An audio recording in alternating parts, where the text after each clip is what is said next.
పార్టీలకు అతీతంగా సక్రమమైన పద్ధతిలో రైతులందరికీ ఎరువులు అందించాలని కోరారు మాజీ డిప్యూటీ సీఎం ధర్మాన కృష్ణదాస్. శ్రీకాకుళంలో నిర్వహిస్తున్న ప్రజా ఫిర్యాదుల పరిష్కార వేదికలో వైసీపీ నియోజకవర్గ ఇన్ఛార్జీలతో కలిసి రైతు సమస్యలపై ఆయన కలెక్టర్కు వినతి పత్రం అందించారు. ఎరువుల పంపిణీలో చాలా అన్యాయం జరుగుతుందన్న ఆయన వైసీపీ ప్రభుత్వంలో రైతు భరోసా కేంద్రాల ద్వారా రైతులందరికీ ఎరువులు అందించామన్నారు. వ్యవసాయ శాఖ మంత్రి ఉన్న జిల్లాల్లో అవసరానికి రైతులకు ఎరువులు ఇవ్వకుండా తర్వాత ఎప్పుడో ఇస్తే ఏం ప్రయోజనం అని ప్రశ్నించారు. టీడీపీ రైతులను ఎప్పుడూ పట్టించుకోలేదన్నారు.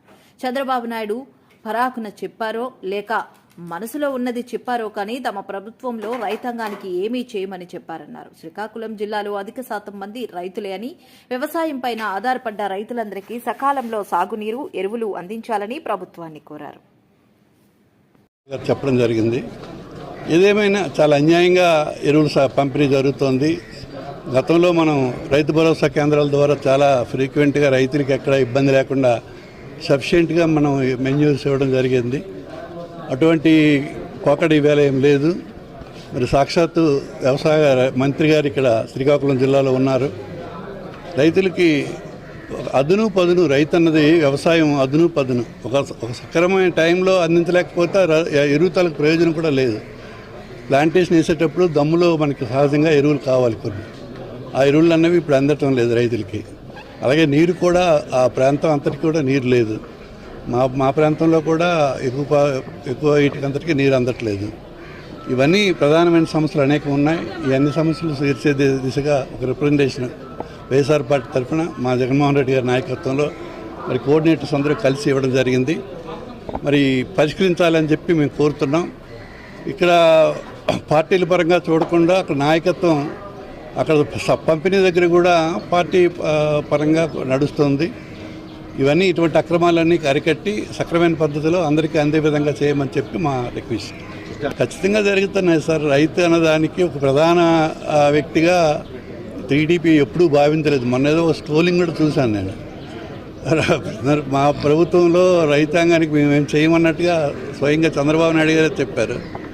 మరి పరాకం చెప్పారో లేకపోతే మనసులో ఉన్నటువంటి మాట బయలుపెట్టారో తెలియదు. కానీ మాట్లాడే విధానం అయితే మాత్రం పూర్తిగా రైతుకు వ్యతిరేకంగా ఉంది. రైతు అన్నవాడు ఒక ప్రధానమైనటువంటి వ్యక్తి. ఈ రాష్ట్రంలో కంటే కూడా ఈ జిల్లాలో తీసుకుంటే చాలా పెద్ద శాతం వ్యవసాయం మీద ఆధారపడినట్టు రైతు కూలీ, రైతు ఆధారిత జనాభా చాలా పెద్ద సంఖ్య ఉంది. ప్రధానమైనటువంటి వృత్తి వ్యవసాయం కనుక దీనికి అవసరమైనటువంటి సకాలంలో నీరు, సకాలంలో ఎరువులు ఇవి ఖచ్చితంగా ప్రభుత్వం బాధ్యత వహించాలి. మరి దానిలో వాళ్ళు పూర్తిగా వైఫల్యం చెందారని మేము భావిస్తున్నాం. ఎరువులు పంపిణీ ఉన్న ఎరువులు కూడా సక్రమైన పద్ధతిలో పంపిణీ జరగట్లేదు. ఇవన్నీ కూడా రెక్టిఫై చేసి రైతులకు అండగా ఉండాలని ప్రభుత్వానికి విన్నపించడం జరిగింది. రైతుకి సహనం, ఓర్పు ఎక్కువ. సహజంగా రైతు చాలా శాంతి స్వరూపుడై ఉంటాడు.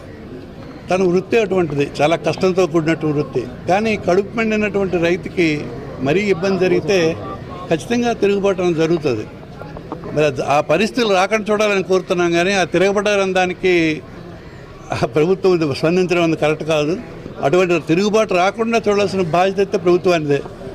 ప్రభుత్వ అధికారులు ప్రభుత్వం తరఫున సరైన సక్రమైన రీతిలో ఈ జల పంపిణీ కానీ అలాగే ఎరువులు పంపిణీ కానీ సక్రమైన పద్ధతిలో జరగాలని మేము కోరుకుంటున్నాం.